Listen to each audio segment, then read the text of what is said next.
todos, bem-vindo ao programa Gestão e Negócio com André Pimentel, aqui na TV+, a TV que vai levar você ao sucesso. Você nos acompanha através da operadora Multiplay, canal 15, todos os sábados às 15 horas, com reprise do nosso programa, na terça-feira às 19 horas e quinta-feira também às 19 horas.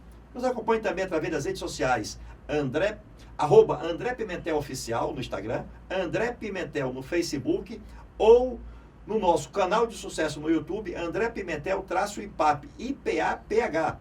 Também mande suas perguntas sobre os programas que você assistiu, algumas dúvidas através do nosso WhatsApp, DDD 859-9959-8754. Por quê? Porque aqui você é sucesso. Hoje, no nosso programa, vamos falar com o Marcelo Mendes.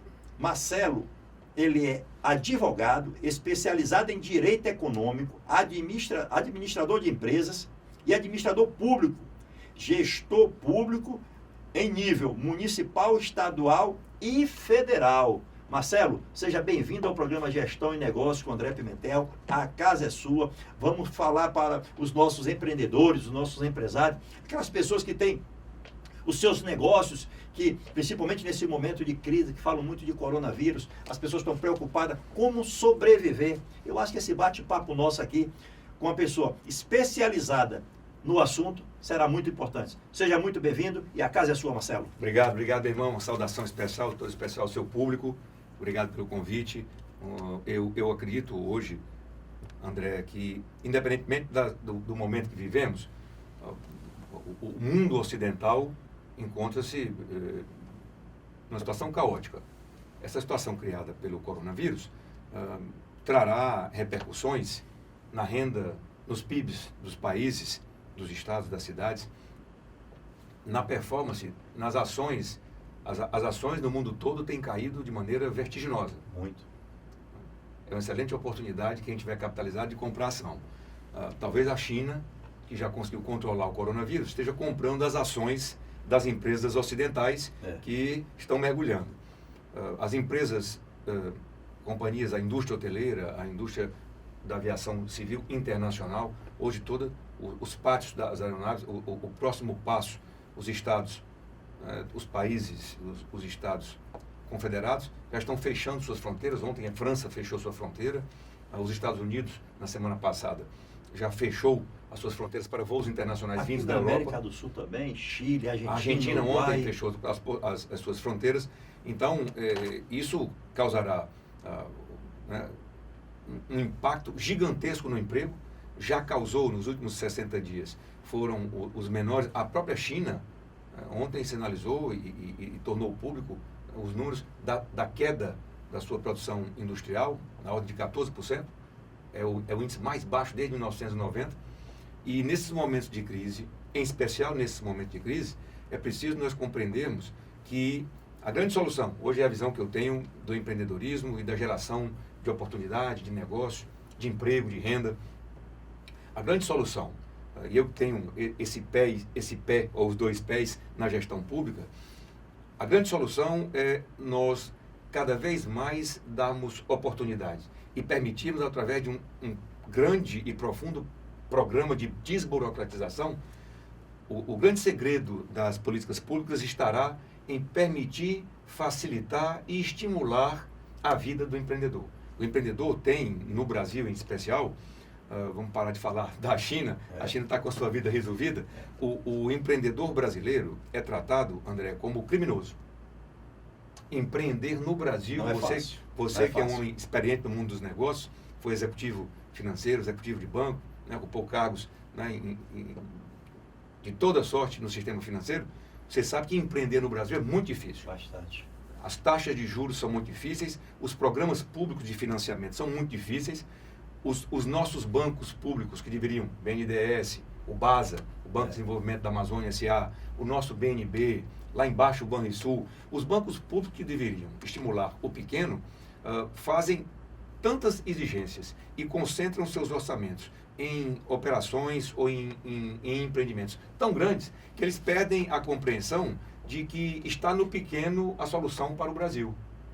Se nós não tivermos essa compreensão de desburocratizar, facilitar liberar, que isto é uma perna, e na outra perna, na perna direita, estimular e permitir, vejam, todos os bancos, sejam eles oficiais ou privados, todas as instituições financeiras admitem que as menores taxas, né, de maus pagadores ou as menores taxas de inadimplência estão no pequeno empreendedor e no pequeno negócio.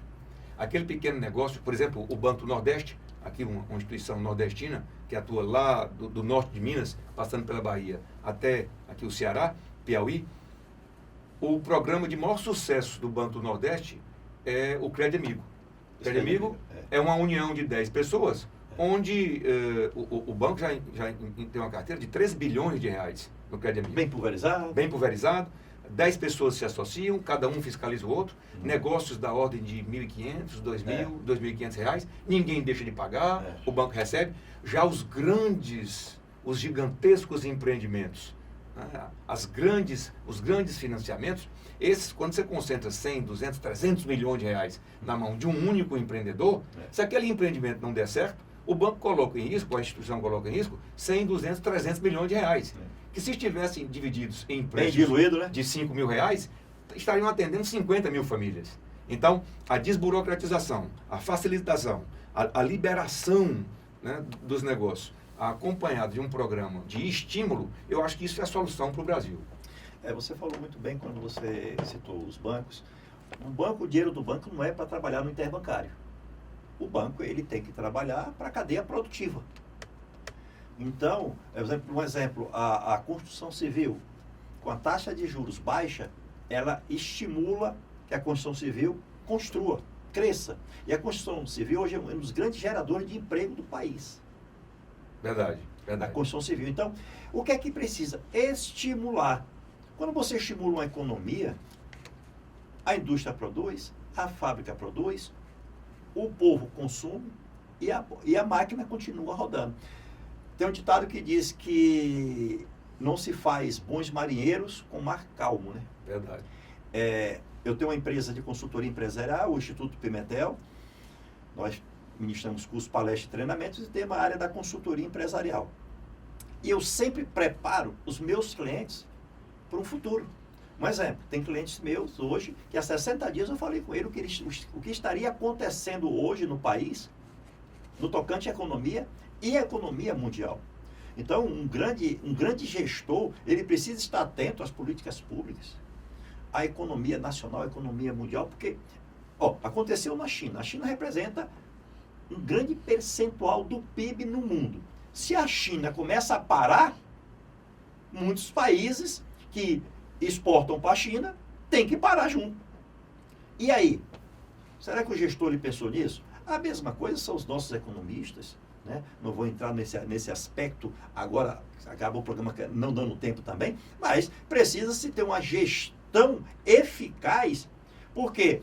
Porque se hoje 70%, é um número que a gente estuda, que 70% das pequenas e médias empresas é quem carrega o país. Então, por que não estimular? Você falou aí agora do Crédito Amigo. Você falou do Crédito Amigo. Então, estimular esse empreendedor que honra os seus compromissos e a geração de resultado, ele é bem maior. Quando você pega e concentra 300, 500 milhões em uma empresa, se der um problema, acabou-se. Então, dentro disso, eu tenho até a primeira pergunta para fazer para você aqui, Marcelo. Qual o grande obstáculo de empreender no Brasil? Pimentel, o grande problema de empreender no Brasil é uma desconexão que existe entre a legislação. Porque, veja, nós somos um povo, por natureza, empreendedor. O brasileiro, você encontrará brasileiro, você encontrará o bom imigrante sulista, né, que fez do Rio Grande do Sul, do Paraná, de Santa Catarina, né, aquele pedaço da Europa no Brasil, você encontrará o seringueiro amazonense, você encontrará o nordestino forte, você encontrará brasileiro em todo lugar do mundo. É verdade. Nós somos, por natureza, empreendedores. O grande problema não é o brasileiro, nem a alma do povo brasileiro. O grande problema são os nossos governos. E o grande problema de empreender no Brasil, e a grande dificuldade, é que existe uma desconexão, ou melhor dizendo, não há uma conexão entre as legislações municipais, estaduais e federal. Porque o Brasil tem 5.000 574 cidades. E cada uma dessas cidades tem uma legislação própria, né? Um plano diretor próprio, de onde se pode ou não construir, de onde se pode ou não instalar uma indústria, de onde se pode ou não abrir um comércio. E todas essas 5.574 cidades têm uma legislação própria de vigilância sanitária. E assim sucessivamente. Cada prefeito, cada prefeitura cria seu universo legal, que por sua vez, né, está dentro de um estado, uma das 27 unidades com o Distrito Federal da nação, que também tem uma legislação estadual e tem seus órgãos ambientais de fiscalização, que também tem suas legislações estaduais. E uma legislação federal, que tenta abraçar todo o Brasil, que é emanada lá de Brasília e que não conhece a realidade do homem do Piauí, do Ceará, da Bahia, que não conhece o homem da realidade do Sul, do sulista e do amazonense, do paraense, e tenta fazer do Brasil esse país único, que nós não somos. Nós somos o quinto maior país em território e em extensão territorial, e há 5 ou 6 Brasis dentro de um só. Então, a grande dificuldade de empreender no Brasil é você atender às legislações todas quando elas deveriam ser as mais simples possíveis. Porque nenhuma experiência histórica no mundo, André, houve insucesso quando os estados diminuíram os impostos. Todas as vezes, parece contraditório, mas não é. Toda experiência histórica onde houve diminuição de imposto, onde houve desburocratização, onde houve facilidade, aparente facilidade ao empreendedor, gerou renda, gerou mais tributo, gerou poupança, gerou consumo, e a riqueza não está no Estado. O Estado não tem dinheiro algum e nem produz dinheiro nenhum. Quem produz dinheiro somos nós, cidadãos. Eu falo isso direto. Pois é. Então, enquanto o Estado não compreender que ele não pode fazer do povo, né, essa vaca, com licença da expressão grosseira, né, ou deste animal, que ele suga, como se a nossa capacidade elástica de produzir riqueza não tivesse fim. Né? Cada vez que ele quer, né, produzir uma política, ou cada vez que ele quer fazer um aceno para o seu eleitorado, né, ele vai e cria uma contribuição, cria um imposto. Cada vez que um prefeito troca, que um governador troca, que ele quer empreender a sua marca, aquela gestão, e quer fazer, né, seja lá que programa seja, Minha Casa Minha Vida, ou Bolsa Família, cada vez que ele quer empreender um nome, ele, no lugar de cortar gastos, né, e permitir que você empreenda, você gere riqueza e isso gere dinheiro para ele, não, ele cria um imposto. Na verdade, isso é uma lógica que vai, né, de encontro à lógica do capital, à lógica da produção de riqueza. Não há combate maior à pobreza do que permitir que aquele que tem acesso à riqueza produza. É o respeito ao produtor da riqueza que vai iniciar o processo de fim da pobreza. Esse é o problema que os gestores públicos não entenderam ainda. Os programas assistencialistas, sociais, eles são de fato muito importantes na África.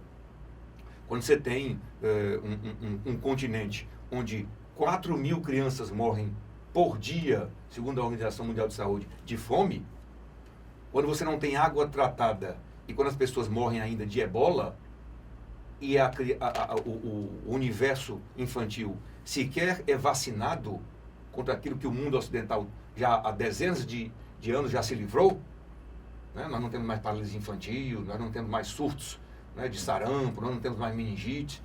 Então, quando você tem um continente como a África, ou áreas pobres do Brasil, é compreensível que você precise entrar com um programa assistencial, claro, para tirar aquela pessoa daquilo que é básico, que é a fome.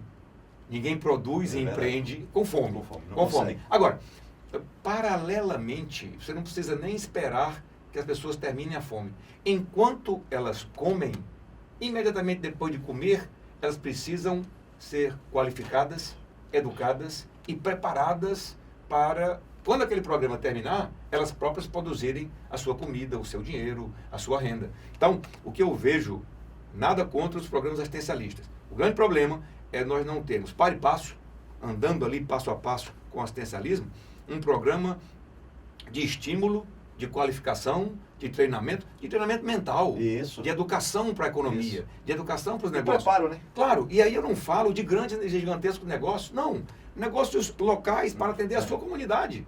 Né? Cada homem é uma riqueza em si próprio. Exatamente. Isso, esteja você na Suíça, esteja você né, numa cidade pobre do Nordeste brasileiro, cada homem e cada cidade é seu universo. E ali ele empreende e ele vive sua vida. Então, eu penso que a grande dificuldade é essa. Você deu um dado aí importante, e eu participei há pouco tempo, promovido pelo SEBRAE, de um debate voltado para a mulher empreendedora.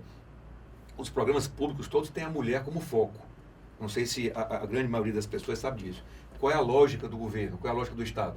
É que o programa social precisa ter como foco a mulher, porque é ela, mãe, né, que numa situação social, quando há disruptura da família, né, quando há, por exemplo, um divórcio, uma separação, é ela quem acaba ficando com os filhos, ficando com a casa.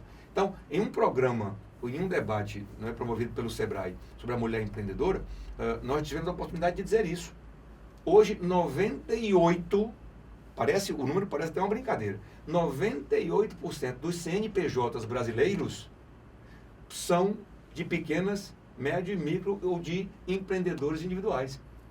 98%, que produzem aqueles 70% da riqueza do Brasil. Pode, né? Então, se nós não tivermos um olhar sobre este pequeno, o Brasil não sairá da pobreza atávica que tem e nós não seremos jamais um país desenvolvido. Eu falo sempre, Marcelo, que o resultado final é o que é importante. Tá? Se hoje, vou dar um exemplo, se o Brasil gera de impostos 1 trilhão mês, vou botar um número bem alto, 1 trilhão mês. Se for por 10 empresas ou for por 1 milhão de empresas, o resultado final é o mesmo. Mas se hoje eu tenho 70% dessas pequenas e médias empresas gerando essa riqueza para o país, por que não olhar com um olhar diferenciado para essas empresas? Você falou no começo do programa sobre a burocracia. Então, se vai o pequeno empreendedor, ele vai a um banco buscar um recurso, óbvio, acho que tem que ser, o critério tem que ser para todos, né? Mas o pequeno empreendedor, ele quer montar ali uma pequena mercearia naquele interior lá do Nordeste, o último lá do Nordeste, independente do tamanho, se ele vai ter lá 50 funcionários, 5 funcionários, olha com carinho diferenciado, veja quais são os incentivos. Você que hoje trabalha em um banco, como gerente, que eu falo que o gerente ele tem que ser um gestor junto da empresa. Isso eu fazia quando eu trabalhava em um banco. A consultoria veio disso aí, a minha empresa de consultoria, porque eu sempre trabalhava a gestão junto com o empresário, porque você estimula a economia da sua região. Um banco dentro em uma cidade que tem 20 mil habitantes, ele tem uma responsabilidade social para fazer aquela cidade, que geralmente uma cidade ela tem uma linha de segmento, né? É têxtil, é agricultura, é aquela linha de segmento específica que sustenta a cidade e que tem prefeituras e que tem vereadores lá dentro. Então, essa gestão pública junto com a gestão privada tem que estimular muito bem a economia. O nosso programa está muito bom, nós vamos para um pequeno intervalo comercial, voltamos já já. E nós estamos aqui com o Marcelo Mendes, né? Estamos falando sobre gestão empresarial. O nosso tema hoje é empreendedorismo e gestão pública. Fiquem atentos. Nos próximos blocos teremos grandes novidades para vocês.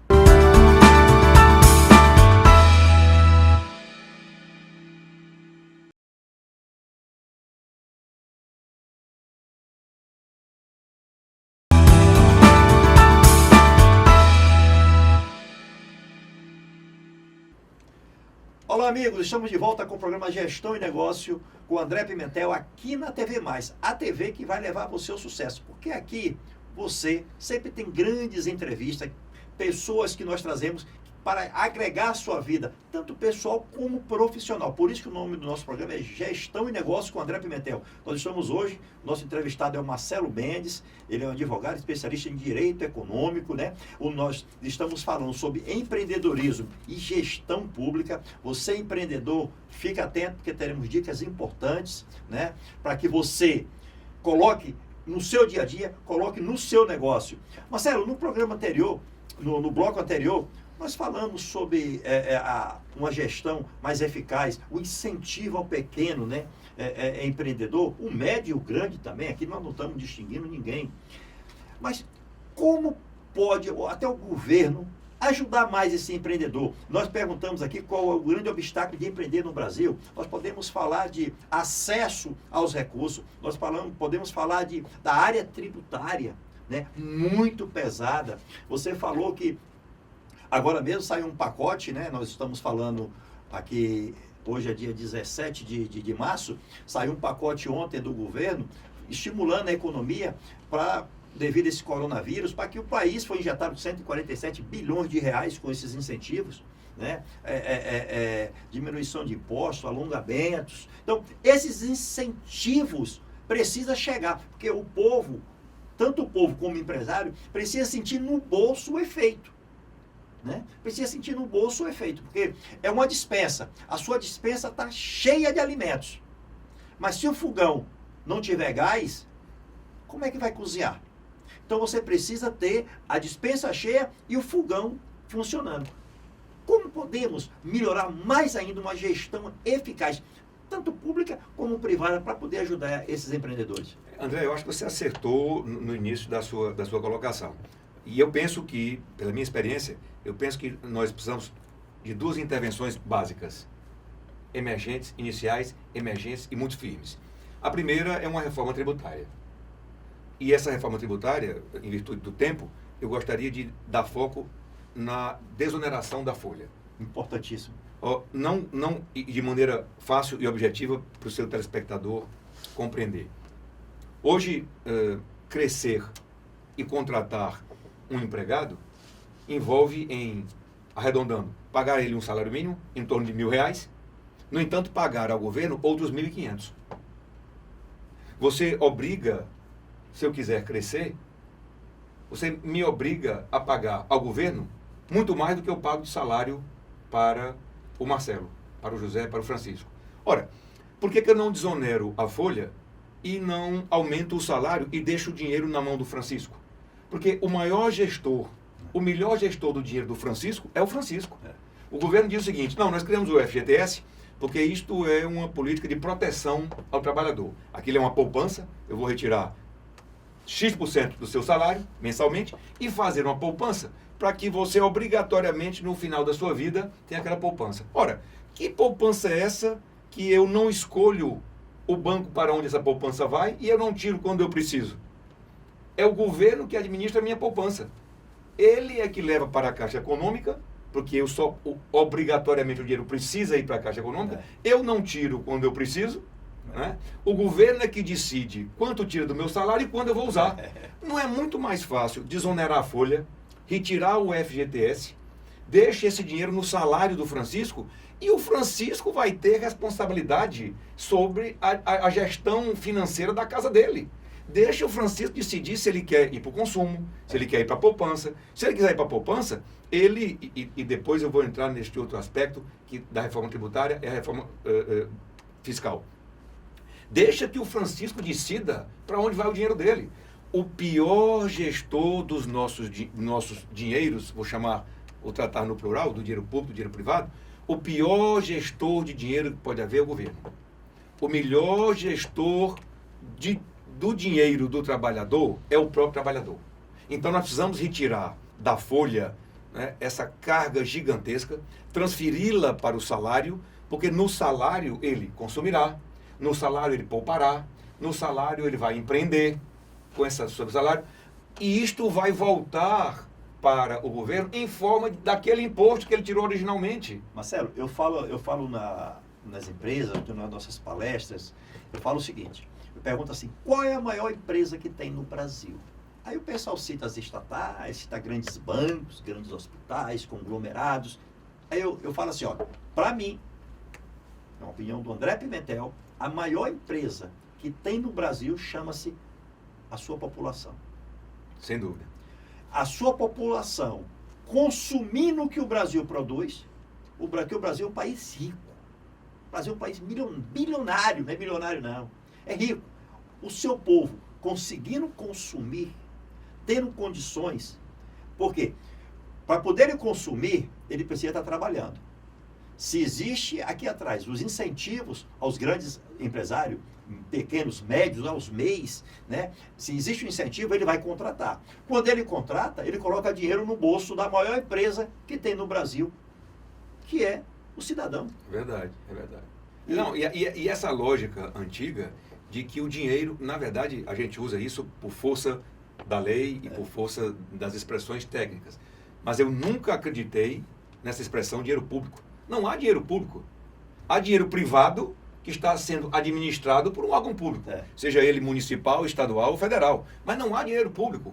É importante que as pessoas compreendam, que o cidadão compreenda, o brasileiro compreenda. A geração vem de cá, né? Claro, o governo não tem um único centavo. Ele é um gestor. Ele não é gestor do nosso dinheiro.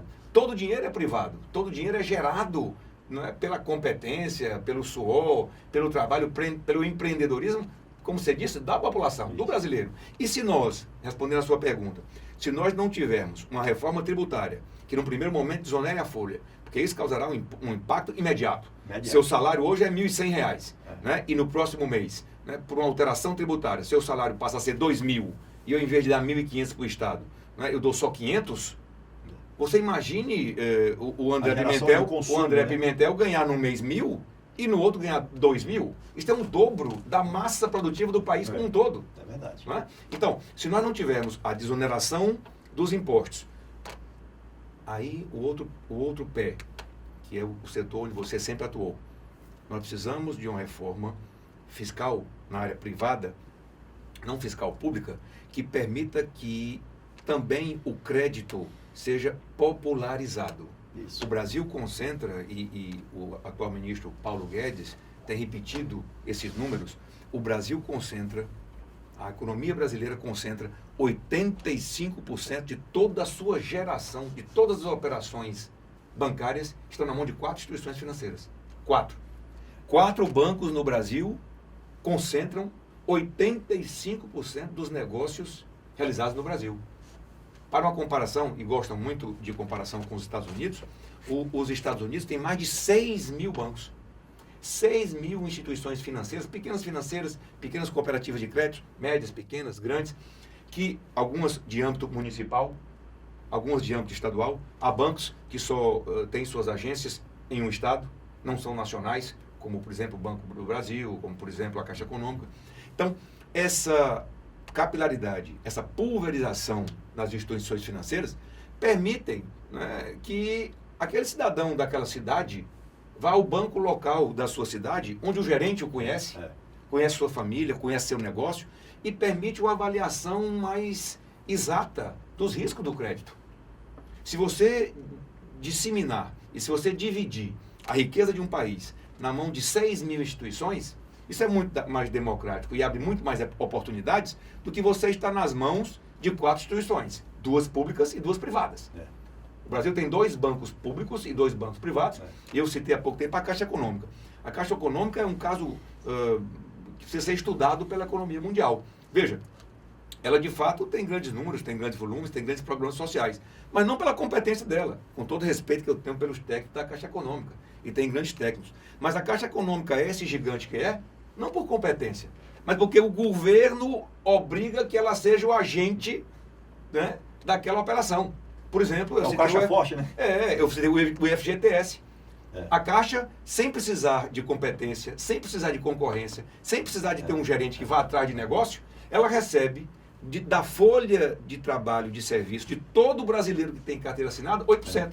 É verdade. Você já imaginou um banco que recebe de graça, de presente, todos os meses, alguns trilhões de reais por ano, trilhões, né? E mantém uma caixa, por exemplo, outro exemplo, além do FGTS, são os programas populares em todo o Brasil de financiamento da casa própria, por exemplo, Minha Casa Minha Vida. O agente oficial e financiador do Minha Casa Minha Vida era obrigatoriamente a Caixa Econômica Federal. É um cliente muito bom, não é? Excelente. Você receber de graça, por uma canetada, né, todas as operações de crédito imobiliário popular do Brasil, obrigatoriamente, por lei, tem que ir para o Pimentel. Eu tenho uma receita que entra fácil, né, onde eu pago um X mensal e eu aplico esse dinheiro a 12x mensal, não precisa nem ser matemático. E mais, você não permite que o contratante, aquele cara que está contratando o financiamento para comprar a casa, você não permite que ele vá fazer uma pesquisa de mercado, porque pode ser que o Banco Y, o Banco Pimentel, o Banco Z, tenha uma taxa menor. Por que eu não lanço o programa Minha Casa Minha Vida e não permito que instituições, inclusive instituições de crédito imobiliário internacionais, por que você não abre o mercado brasileiro para que instituições que têm juros menores e que estão aplicando no mercado, por exemplo, asiático, a 1% ao ano, a taxa zero, como é hoje no Japão, por que você não permite que essas grandes instituições financeiras venham fazer financiamento imobiliário no Brasil? Aí, num instante, a Caixa Econômica vai ter que ser competente. O FGTS, geralmente ele é liberado por rescisão, né, casa própria ou falecimento. E eu, dentro de alguns debates, eu aplicando esses debates aí no mercado, eu falei o seguinte: às vezes você vai querer tomar um empréstimo, uma pessoa física vai no banco e diz: eu quero tomar um empréstimo. Eu falei assim: agora, não tem, você precisa de uma garantia. Ele falou: eu não tenho garantia. Né? Criaram os consignados da vida. Mas, se você utilizasse também o FGTS como garantia, claro, para um empréstimo, para que você utilize. Porque todo o dinheiro que eu tomo, que alguém vai no banco e pega, pessoa física ou jurídica, ele é colocado dentro do país. Concorda? Claro. Grande, médio, pequeno, azul, preto, branco, ele é colocado dentro do país. É um dinheiro que ele vem e ele volta. Ele vem e ele volta. Ele volta de várias formas. Então, esse estímulo é que precisa realmente, principalmente num momento crítico como hoje. E saíram algumas que o FGTS pode ser utilizado, né? Existe uma injeção, não sei quantos bilhões, dentro desses 147 bi, se eu não me falha a memória, que foi dentro desse plano econômico agora que o governo falou ontem. Tem um valor que vem através do FGTS. Eu acho que tem que estimular realmente a economia. Tem que estimular, porque é assim, se não cuidar hoje, o país vai virar um caos. Você pode imaginar o impacto comercial, você pode imaginar o impacto na renda, você pode imaginar o impacto nos negócios. Se 147 bilhões de reais fossem, que são meus, são seus, são do telespectador, é verdade, não pertence ao governo. Né? Isso não é uma poupança, isso é um arresto, isso é um confisco. Porque quando ele tira do meu salário, deposita no banco que eu não quis e que eu não escolhi, né? E não permite que eu tire quando eu queira usar, isso não é poupança, isso é confisco. Mas vamos lá, você já pode imaginar esta crise internacional, mundial acontecendo? Você já imaginou uma injeção da noite para o dia de 147 bilhões de reais no mercado de consumo interno nacional? Isso faria o Brasil, nesse momento de dificuldade, subir um degrau que, quando este vírus corona estivesse vencido, nós estaríamos em um nível bem superior a países que hoje nós somos a 8ª economia do mundo. Eu tenho certeza que nós ultrapassaríamos a França e a Itália. Num primeiro momento. Até porque não há, nessa sugestão nossa, não há nada absolutamente deslocado ou não há nada absolutamente fantástico.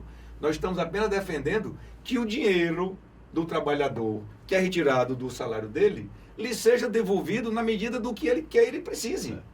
Porque, veja... Ele percebeu o dinheiro dele, tem que morrer. Na justiça. Não, ou então, se ele quiser receber em vida, por algum motivo, ele entra na justiça. Eu quero que é meu, vou entrar na justiça. Você imaginou um negócio desse? Eu quero fazer uma reforma. Eu vou no depósito do bairro comprar a bacia sanitária, cerâmica, cimento. Eu quero levar, se ele for um profissional de classe média, eu quero que meu filho faça um intercâmbio.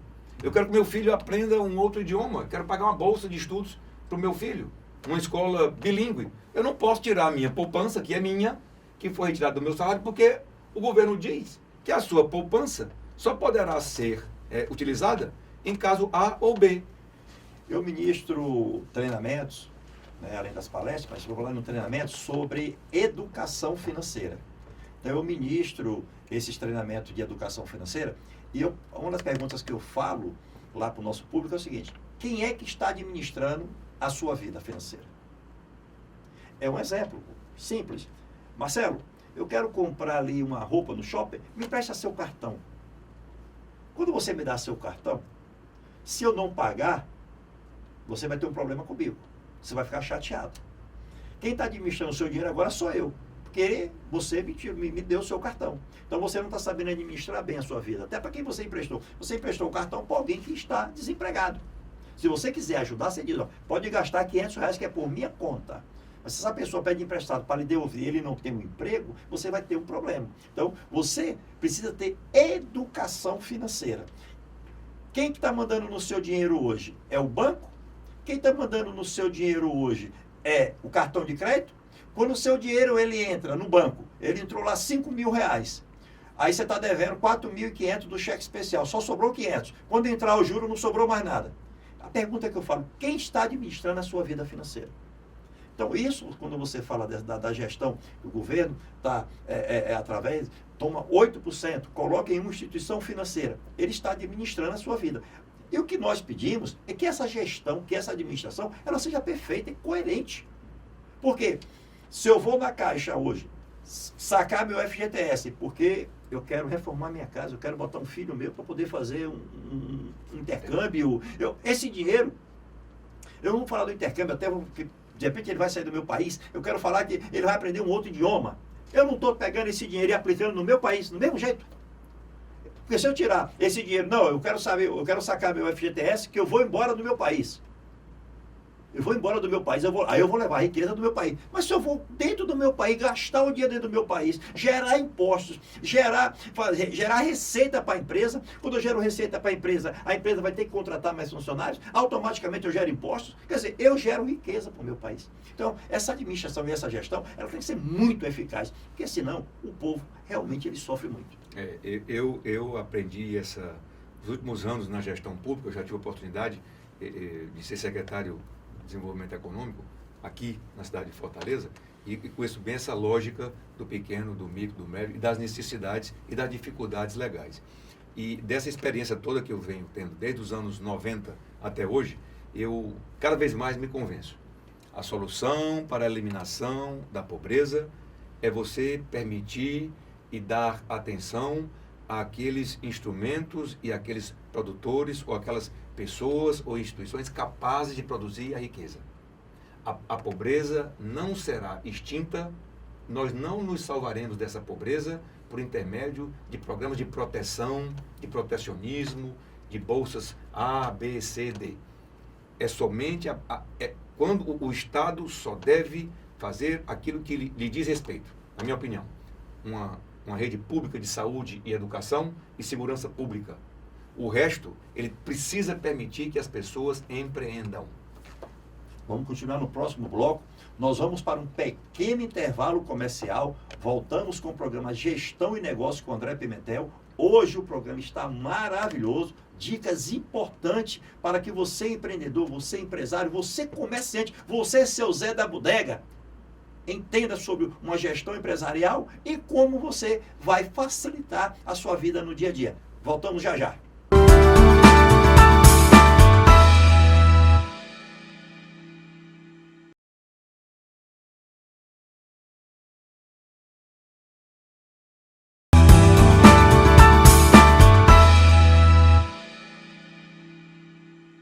Olá, amigos! Estamos de volta com o programa Gestão e Negócio com André Pimentel, aqui na TV Mais, a TV que vai levar você ao sucesso. Nós estamos hoje aqui com o Marcelo Mendes, que é um advogado especialista em Direito Econômico e administrador de empresas. Nós estamos falando sobre empreendedorismo e a gestão pública, como a gestão pública pode ajudar o empreendedor, né? Porque se 70% das pequenas e médias empresas tocam o nosso país, é um segmento que precisa ser visto e precisa ser bem administrado. E é exatamente isso que o Marcelo, como um grande administrador que ele está com dicas importantes e a sua experiência de vida, e quando ele coloca aqui em prol do nosso público, vai levar resultados para vocês. Marcelo, como gestor público, você no programa anterior, no bloco anterior, você quer acabar o que você estava falando? Não, eu fiz referência a isso, ao fato de que nós precisamos unir esta política, né, de desoneração da carga tributária com a liberação mercadológica desse mundo, desse universo, né, comercial, privado, fiscal. Porque se nós tivermos mais empresas, né, da área financeira, né, não obrigatoriamente bancos, mas as antigas cooperativas de crédito, que você conheceu bem, né, as factories, as financeiras, os pequenos bancos, os bancos locais. A Suíça, por exemplo, ela é dividida em cantões, que são uma espécie de estados, né? A Suíça tem 22 cantões. Ela tem legislações específicas, como nos Estados Unidos. As legislações estaduais, de estado para estados, elas são diferentes, inclusive a legislação criminal, né? Em alguns países, em alguns estados há pena de morte, em outros estados não há. Aqui não, nós temos uma lei penal para todo o país. Também é assim na área tributária voltada para o sistema financeiro. Você tem estados nos Estados Unidos onde, para se abrir um banco, você tem certas exigências, e no estado vizinho pode ser mais fácil ou mais difícil. E nesse sentido, estados vizinhos brigam, no bom sentido da palavra brigar, por taxas menores, não é? Brigam por clientes. Se você mora em uma fronteira como nós aqui no Ceará, somos fronteiriços do Rio Grande do Norte, do Piauí, lá embaixo no sul com Pernambuco. Se você e as cidades circunvizinhas, né, têm a oportunidade de brigar por taxas, por oportunidades, eu acho que isso aquece o mercado, eu acho que isso gera emprego, gera renda.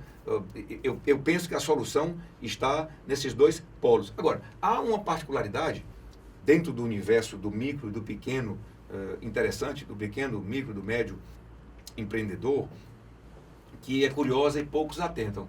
Mais da metade do seu público está ali escutando agora é mulher. É mulher. Mais da metade do eleitorado brasileiro é mulher. Mais da metade daqueles hoje, né, daqueles CNPJs que tem como CPF responsável por aquela empresa, é mulher. Então, eu também penso que a política pública, já que o tema do programa hoje é geração, negócio e gestão pública, precisa haver um olhar sobre o micro, o pequeno e o médio empreendedor, o pequeno, mas também um outro segundo olhar, ainda mais específico, sobre a mulher empreendedora. Porque a mulher empreendedora, ela tem uma característica interessante. Ela é um empreendedor de dupla jornada. Ela empreende no seu negócio, seja ele um porta-a-porta de uma empresa qualquer de cosmético, né? Mas ela tem uma dupla jornada porque quando ela chega em casa, nós homens precisamos admitir isso. Vamos assistir televisão. Nós homens precisamos admitir isso. As mulheres trabalham mais do que nós. É verdade. Porque elas têm uma dupla jornada, porque em casa elas cuidam dos filhos, elas cuidam dos netos. Aqueles netos que os filhos, né, acidentalmente geraram e ela já assume para si como segunda mãe. Então, aquela estrutura familiar brasileira ainda é muito maternal. Nós ainda vivemos o matriarcado no Brasil. E essa mulher, quando chega em casa, né, depois de ter passado todo o dia visitando suas clientes, ela ainda tem que limpar a casa, porque o filho pequeno não faz isso, tem que preparar a comida ou o café da manhã do dia seguinte, porque o menino sai muito cedo para a escola pública. Ela já tem que deixar, às vezes, a comida do marido, por exemplo, que é motorista ou de um aplicativo, ou motorista de ônibus, e sai de casa às 5, 4 e meia da manhã. Ela já tem que deixar pronto o jantar, porque o marido já leva a quentinha, porque não pode almoçar o ticket alimentação, ou ele não recebe, ou é muito baixo, ele tem que levar a marmita de casa. Então, hoje, gestor público, eu compreendo que um programa voltado para a mulher empreendedora seria muito interessante. Inclusive, acho justo que ela tenha facilidades, inclusive abatimentos, né, e um aumento e um alongamento do prazo de pagamento com um período de carência maior. Porque uma mulher e um homem que iniciam hoje um negócio, se eles tiverem o mesmo intelecto, a mesma capacidade, se eles tiverem as mesmas condições, é naturalmente mais difícil para a mulher empreender, por causa dessa dupla jornada. Ela se cansa mais, ela se estressa mais, então a carga sobre a mulher é maior. Então, se eu vou a um banco público tomar dinheiro e tenho uma carência de 2 anos, e eu sou homem, parece louco o que eu estou dizendo, parece um absurdo, e parece tratar, né, as pessoas diferentemente. Mas não é isso. Na verdade, fazer justiça é tratar diferentemente quem é diferente. Eu não posso, né, como gestor público, lançar um edital para um concurso, Polícia Civil, Polícia Federal, Governo do Estado, e tem uma prova intelectual e uma prova física. Eu não posso exigir, posso exigir que os números, eu não ia nem usar a mulher como exemplo, eu não posso exigir, por exemplo, que um homem de 40 anos tenha a mesma performance em um concurso que um jovem de 20 ou de 18. É verdade. Eu tenho que tratar os dois, e o edital tem que ser justo e tratar os dois de maneira diferenciada para que ambos deem o seu melhor sem serem exigidos dentro do mesmo padrão. Então, eu defendo também que a mulher, nas políticas e nos mecanismos de estímulo do gestor público ao empreendedorismo, eu tenho absoluta certeza, melhor dizendo, que as políticas públicas voltadas para a mulher, elas precisam ter um diferencial de estímulo. Isso vai permitir que nós possamos trazer, né, melhor dizendo, para dentro do mercado, um elemento até hoje esquecido, porque a mulher ela é muito trazida para o mercado de trabalho por necessidade. Há aqueles casos em que ela era esposa, ela era dona de casa, e ela precisa, por uma necessidade, por exemplo, um divórcio, ela precisa começar a empreender. Nunca trabalhou, nunca se qualificou e nunca estudou. Casou aos 20, 22, 25 e de repente aos 40 ela é obrigada a trabalhar. Então precisa existir um olhar da gestão pública sobre esta mulher, porque ela cuida de adolescentes, ela cuida de crianças que são o nosso patrimônio. Daqui a 2, 3, 4 anos esse adolescente está no mercado de trabalho. Vão ser os médicos que vão cuidar da gente. Vão ser os médicos, vão ser os advogados, claro, vão ser os gestores públicos, vão ser os vereadores, vão ser os deputados. Então, se essa mulher, célula básica da sociedade, se ela não tiver um tratamento, e aí não é um programa assistencialista, eu estou sendo realista, né? Se ela não tiver a condição, né, de empreender, se ela não tiver um estímulo inicial, né, um upgrade inicial para empreender, nós vamos estar cometendo uma profunda injustiça social. Marcelo, eu concordo contigo também. Eu acho que tem que ter um olhar diferenciado, né? Marcelo, vamos lá. Hoje nós temos diversos impostos no país. A carga tributária ela é pesadíssima. Se não me falha a memória, temos 13 impostos só federais. Então, os estaduais, tem um municipal. Né? Me diz uma coisa. Se tivesse uma taxa única, então eu vou empreender no Brasil, eu já sei que 15% é um imposto único, é imposto empreendedor, vamos dar um nome, né? Imposto empreendedor, né? Então, 15%. Então, quando você vai abrir uma empresa, você sabe que 15% são de tributo, vai para o governo. Você acha que isso estimularia muito mais ter o empreendedor no mercado? Porque quando ele vai fazer as contas, eu ministro também palestra e curso sobre empreendedorismo, e isso eles falam para mim: André, eu tenho muita vontade de empreender, mas eu fui fazer uma conta que eu quero abrir uma empresa de bolo. André, quando eu fui fazer a conta, X% são só de impostos. Se eu tiver que sobreviver, o bolo eu tenho que botar um X preço e eu não consigo ter, porque tem concorrentes que não estão com preço diferenciado para baixo. E eu não vou. Aí eu desisti de ser empreendedor exatamente pela carga tributária. Se essa carga tributária mudasse para um imposto único, padrão, nem que a lei fosse mais dura, se alguém fosse sonegar, vamos falar assim, você acha que melhoraria? Eu não tenho dúvida, Eu não sei se nós conseguiríamos, num primeiro passo imediatamente, a proposta do imposto único, ela já foi muito discutida. E você lembra, e nós vamos lembrar, pelo menos quem tiver mais de 30 anos, vai lembrar do imposto do cheque. Não, o imposto do cheque, o imposto único, que seria uma taxa cobrada, todos os outros impostos deixariam de existir. O CPMF, claro, né? Não, na verdade a CPMF é uma contribuição baseada na movimentação do cheque. Isso que eu estou me referindo, não sei se você lembra, o imposto do cheque, ele seria um único, claro, o mundo mudou muito. Hoje as transações financeiras, elas não acontecem mais através de cheque. Elas são transações digitais. Mas as transações digitais podem também ser taxadas. Não tem problema nenhum. É só uma questão de... Mudou-se o veículo. Não é mais o cheque, mas é uma operação digital que fica registrada da mesma forma no Banco Central. Eu não sei se nós conseguiríamos, no primeiro momento, um imposto único. Essa tese do imposto único, primeiro, ela facilitaria a nossa vida, porque hoje, o exemplo do bolo que você utilizou, hoje é difícil até, mesmo que você seja um contador muito experiente, é difícil até para o empreendedor saber o que ele vai pagar no final de taxa e imposto. Porque depois que ele está com o negócio montado e pensa que o custo dele é X, vai sempre aparecer um fiscal novo na porta dele dizendo: mas o senhor não pagou a taxa de azulejo que a vigilância sanitária exige que a fábrica de bolo, até 1,5 metro da sua cozinha, aqui tem que ter azulejo. E a lei municipal 044... Digo, mas quando eu fui na junta comercial, não me falaram que essa lei existe e que esse imposto existe. Então, há uma confusão generalizada e há um número tão estúpido, né? 56% da produção, de toda a produção de riqueza, vai para pagamento de imposto.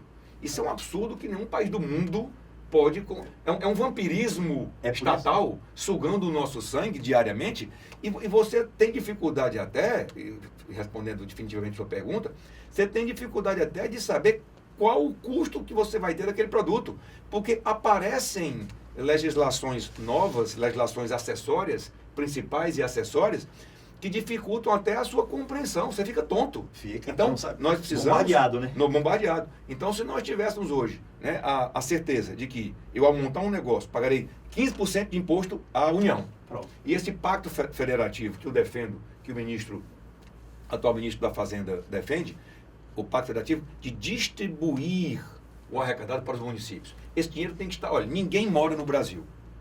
Você mora no Rio de Janeiro, você mora em Belém, você mora, em Porto Alegre, você mora na sua cidade. É uma nomenclatura mãe, né? Claro, você não mora no Brasil, você mora na sua cidade, o seu filho estuda numa escola da sua cidade, você vai a um posto de saúde da sua cidade, você não vai a um hospital do Brasil, você vai a um hospital ali atrás na sua rua que pertence à sua cidade, no máximo é administrado pelo seu estado, mas é administrado pelo seu estado, mas está numa rua na sua cidade. Então, o Pacto Federativo, nesse sentido, ele é muito importante, porque e o Pacto Federativo é essa compreensão de que o que é arrecadado pela União não deve ficar na União.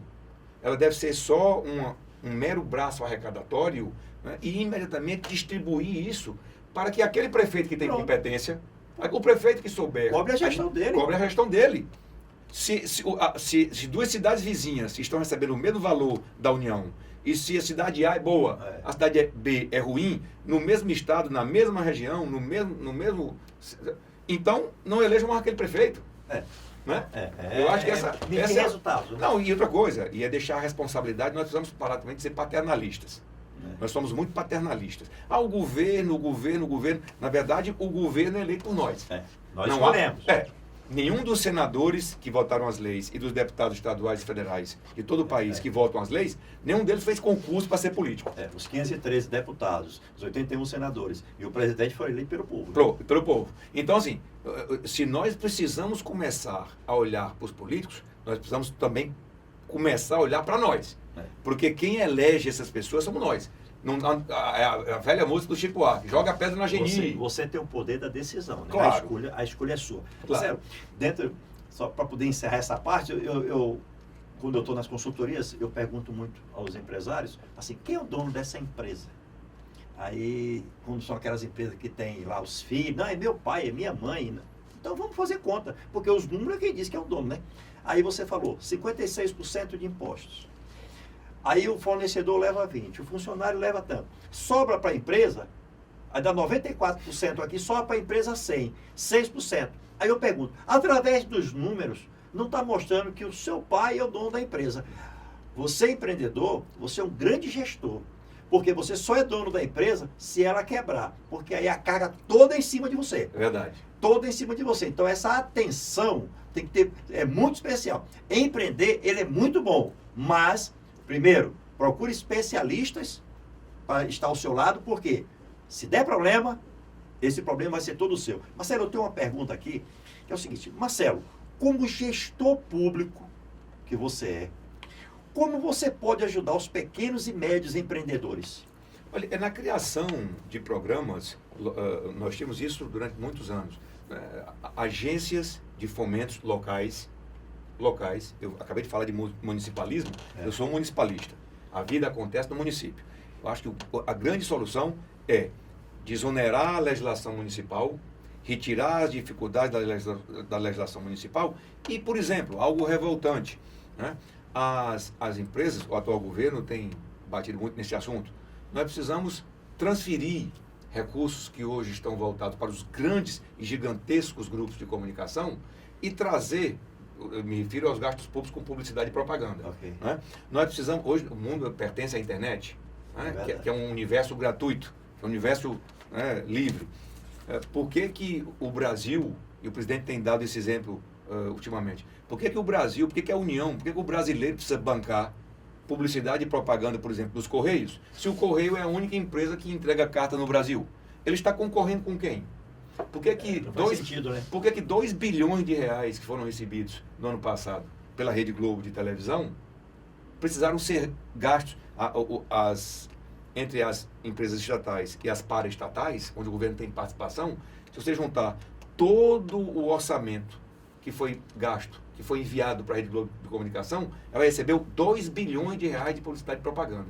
Por que o Estado Federal não transferiu isso para os municípios e não foram criadas com esses 2 bilhões pequenas agências de crédito e de fomento para você permitir que o brasileiro, no lugar da Rede Globo receber, por que o brasileiro não recebeu esses 2 bilhões de reais em pequenos empréstimos de 5 mil?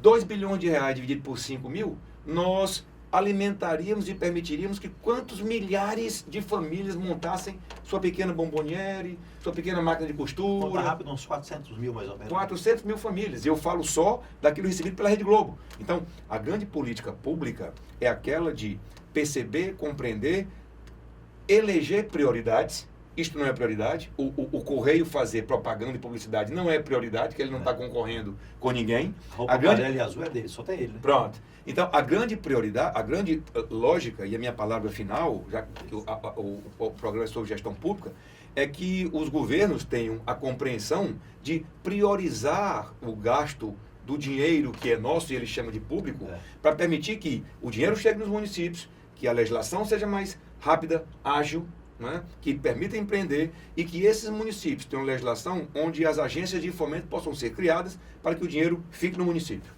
Marcelo, parabéns, o nosso programa foi fantástico. Dê seu recado final, como o nosso público encontra o Marcelo, um recado final para o nosso público, antes de encerrar o programa. Hoje o mundo é dominado pelas redes sociais, né? Então, o meu perfil no Instagram é o @Marcelo Mendes CE de Ceará, onde está a nossa TV+, né, gerando do Ceará para o Brasil, produção intelectual, jornalística de qualidade, como é o seu programa, né? Educativa, porque a educação financeira é algo que, né, a criança deve receber já nos primeiros anos de escola. Disseram que o nosso programa está um dos principais programas no dia, né, que ele passa, porque o assunto é tão relevante que está todo mundo assistindo o programa Gestão e Negócios com André Pimentel. Quem não quer aprender a ganhar dinheiro? Opa! Então, nas redes sociais, o @Marcelo Mendes CE, eu estou lá mostrando um pouco da história do que fiz quando passei nos cargos que passei, né, mostrando um pouco, né, de legislação, um pouco de gestão pública e trocando experiência e ideia e trocando né, as sugestões, as boas sugestões, porque o homem público precisa eminentemente, Pimentel, ouvir a população. Gestor que fica em gabinete, em ar-condicionado e que não vai para a rua, né, eu não acredito nesse tipo de gestão. Não tem, diz que o artista tem que estar onde o povo está. Onde o povo está. Marcelo, o nosso público agradece a sua presença aqui, foi um programa fantástico. Tenho certeza que falando 2% de tudo que teria que ser falado. A casa fica aberta aqui para você voltar, para a gente falar sobre outros temas ou alongar mais esse tema. A você que nos assistiu, muito obrigado, porque o nosso programa é gestão e negócio, mas o nosso programa ele foi criado para você. Por quê? Aqui na TV+, você é sucesso. Um forte abraço, sucesso sempre e que Deus abençoe a todos.